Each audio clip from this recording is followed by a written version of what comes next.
Lo dicen nuestros compañeros de Intereconomía, no lo decimos nosotros. La primera pregunta que voy a lanzar la voy a apoyar en una reflexión que ha hecho un tertuliano virtual de este programa, Ramón Cotarelo, en su blog. Decía Cotarelo en su blog hace pocos días, decía, según los términos de la Ley de Regulación de los Conflictos de Intereses de los miembros del Gobierno, el hecho de que los dos expresidentes, González y Aznar, hayan aceptado recientemente sendos cargos de consejeros en empresas transnacionales con las que ambos tuvieron que ver en sus épocas de mando, es jurídicamente irreprochable. Pero, dice Cotarelo, está muy feo. ¿Está muy feo, Lorenzo, o no está muy feo? Bueno, yo quería agradeceros la invitación a vuestro programa, que además creo sinceramente que tiene la particularidad de ser un programa hecho con el sentido y el formato de expertos en política y en sociedad, no en todo a la vez. Y a partir de ese agradecimiento y felicitación por el programa, quiero decirte también que no estoy ya tan de acuerdo en la presentación que has hecho en cuanto a vincular exclusivamente la política y los negocios a la derecha. Tradicionalmente, históricamente y antes de la Segunda República, la primera ya no tengo tantos datos, pero ya había políticos de izquierda muy importantes vinculados a negocios. Creo que habría que separar lo que es el político empresario o empresario y luego político, que el político que trabaja en una empresa en un cargo a partir de su estancia o su paso por la política, que es otra cuestión. Y te podría decir ejemplos como, por ejemplo, pues en el Congreso de Berna, donde se decide por parte de la delegación del PSOE española en 1919 la no adscripción del PSOE a la internacional que propone el Partido Comunista Soviético, pues en ese congreso asisten 3 delegados, uno de ellos un empresario, por parte de, uno era Largo Caballero, el otro creo que era pues otro político conocido después en la República que pudiera ser, bueno, alguno, pero sí, pero no, era alguien que fue luego ministro por lo menos, y un empresario que tenía cines, tenía teatros, tenía otras empresas y que incluso en su autobiografía cuenta cómo al paso por Suiza le detienen y le retienen por llevar una importantísima cantidad de dinero encima. Entonces, bueno, son anécdotas. Quiero decirte que no es exactamente lo mismo vincular la política y los negocios en el sentido de los empresarios que antes o después son empresarios o políticos, que lo que significa el hecho de que haya políticos que tras su paso por la política vayan a la empresa. Y ahí ya dejar sobre la mesa una cuestión, y es que creo que el modelo formal y organizacional de la democracia española, y en general gran parte de las democracias socialdemocracias o incluso democracias liberales que entendemos como las que vienen del modelo de la Revolución Francesa y Americana en el mundo, pues ese modelo se basa en 2 cuestiones. Una, por supuesto, más o menos, la existencia de representantes del pueblo a través de procesos electorales, y otra, la existencia de organizaciones políticas que, por supuesto, tienen que estar trabajando todo el tiempo de cara a proporcionar y posicionarse con la representación. Eso conlleva un problema por una parte de representantes y por otra parte de organizaciones. Luego discutiremos más. Gracias. Juan Carlos, decía Maurice Duverger que un diputado de la extrema derecha está más cerca de un diputado de la extrema derecha, o un diputado de la extrema izquierda está más cerca de un diputado de la extrema derecha que de sus propias bases. Creo que esto es un problema vinculado a la democracia representativa. Esto se intentó superar en 2 momentos históricos. Uno es con todo el proceso de agrupación de la izquierda, partidos socialistas, a finales del siglo XIX, comienzos del XX, donde hay un importante avance de esa vinculación entre los políticos y las bases, ¿no? Los partidos famosos de masas.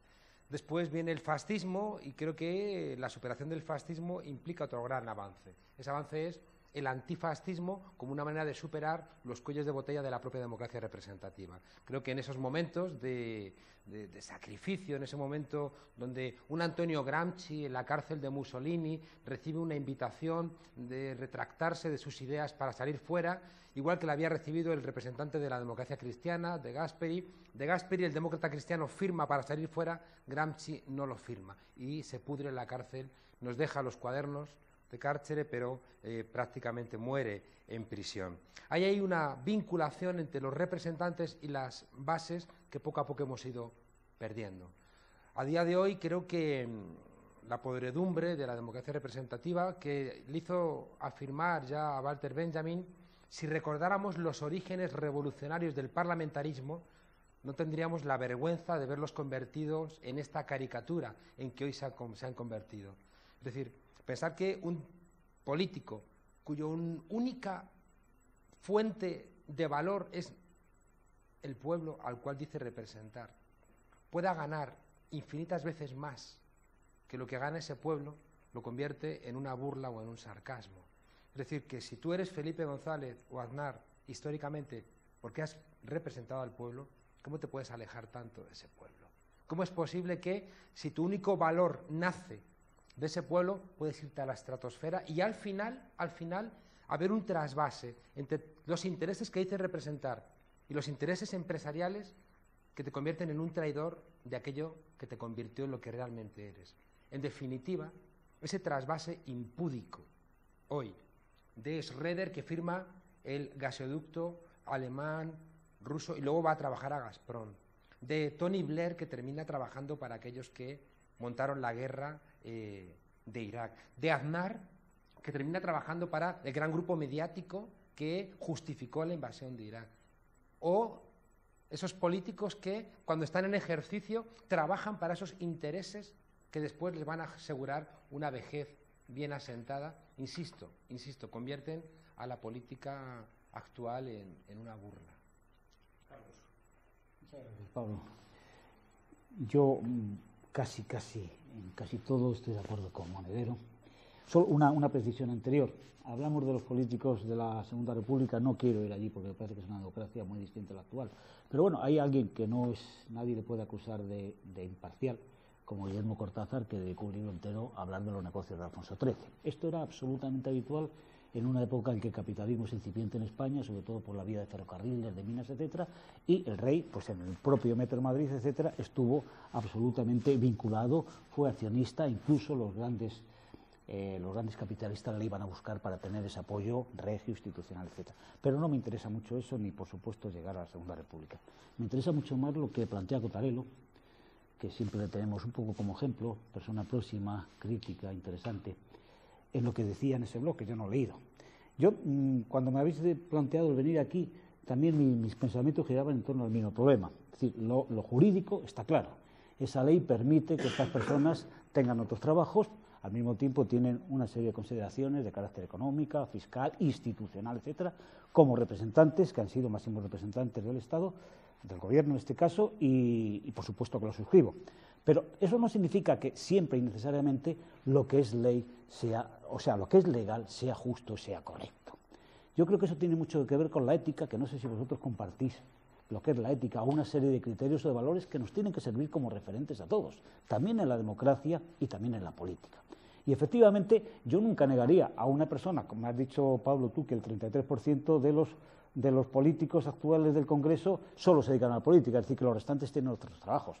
No podemos crear seres que nacen para la política y mueren para la política, es decir, se incorporan del mundo social y es absolutamente correcto. Pero lo que no parece tan correcto ya es que se utilice la política, todas las instituciones, todas las facilidades que el propio político tiene, por ejemplo, la inmunidad parlamentaria, que es importantísima, etcétera, y una serie de recursos, de informaciones privilegiadas, etcétera, para a la postre que devenga en favor suyo, de sus amigos, etcétera, etcétera. Y esto, las citas que hace Monedero son muy pocas, es decir, es que está el país infectado y prácticamente el mundo occidental, que es el que planteaba estos valores de democracia, absolutamente infectado.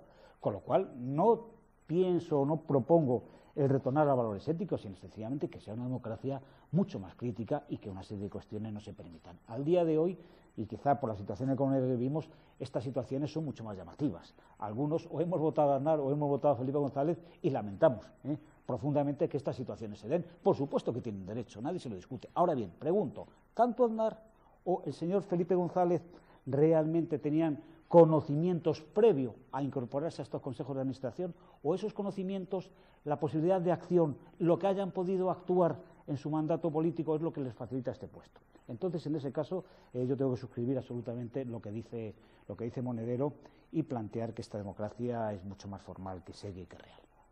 Íñigo. Creo que hay un problema de fondo que va más allá de la libertad que tenga cada uno de dedicarse a lo que quiera. La mayor parte de los ciudadanos tienen la condena de tener que trabajar 8 horas para sobrevivir. Hay algunos que son capaces de conseguir estos chollos, puestos creados ad hoc, para asegurarse, como decía Monedero, una vejez cómoda. El problema fundamental es que eso es una usurpación de algo que han acumulado en la función pública. Esto es, a esos señores nadie se interesó por ellos antes de que hubieran ejercido los cargos públicos. Lo que le están vendiendo a las empresas es algo que no es suyo. Ellos le venden a las empresas el capital social y los contactos realizados como resultado de que fueron elegidos para ejercer como delegados de un poder que no reside en ellos, que reside en el pueblo. Ellos son delegados durante un tiempo, a resultas de esa función acumulan capital, capacidad de contactos, capacidad de convicción, y cuando salen los venden, y se los venden a grandes empresas que los utilizan para bienes, digamos, para beneficios, para intereses muy diferentes de aquellos por los que fueron elegidos estas autoridades. Entonces yo creo que eso plantea un problema, que es, bueno, si la base de la democracia es que somos capaces de habilitar cauces para que el conflicto se exprese por medio de la votación, por medio de nuestros representantes, ¿cómo alguien se va a creer que hay algo de conflicto, que representan intereses encontrados, políticos, que cuando salen de sus funciones públicas se dedican todos a lo mismo, sin distinción? ¿O hay alguna distinción entre lo que hace González y lo que hace Aznar? Por ahí tienen un problema, que es que facilitan que alguien dijera que son todos lo mismo, y esto pone en un problema a los sistemas representativos. Claro, y al haber más trabajadores que empresarios, podría uno pensar que ¿por qué no se va alguno al sindicato en vez de a las empresas, ¿no? Por un tipo de... Si es cierto lo que plantea Carlos, de que hay una vinculación entre los políticos y el mundo social. Pues al haber muchos más trabajadores, parecería razonable que los políticos regresaran al mundo del trabajo y no al mundo de la empresa. Qué casualidad. Vuelven a fundaciones, ONGs, fundaciones, incluso sindicatos. Si los porcentajes son correctos, los que dice Pablo, y creo que lo son, yo tengo que interpretar, aunque no os guste a vosotros esa interpretación, que muchas personas se integran en política y se integran en un partido para luego tener asegurada esa vida o esa vejez, que es lo que nos están demostrando cada día. Que, ojo, como presidente como jefe de gobierno, estoy absolutamente conforme con que asépticamente tengan la dignidad que le corresponde, algo que también se hace, por ejemplo, en ámbitos internacionales, que es sencilla, bueno, y aquí me parece que también el Tribunal Constitucional, etcétera, que es sencillamente dar una pensión bastante generosa para que personas que en el ejercicio de su cargo y por cuestiones que conocieron no tengan que utilizar esas cuestiones, vivan con independencia asépticamente, y por tanto el Estado les facilita esos medios económicos, sencillamente para que queden fuera. Sí, tenemos que pasar a vídeo. Es verdad, hay políticos como Zaplana que lo reconoció en una conversación privada que se hizo pública. Yo estoy en política para forrarme. El caso de Berlusconi en Italia es paradigmático. Antes de pasar a vídeo, quiero mandar un saludo a la gente que está en la huelga viendo el programa. Nos veremos al final del mismo.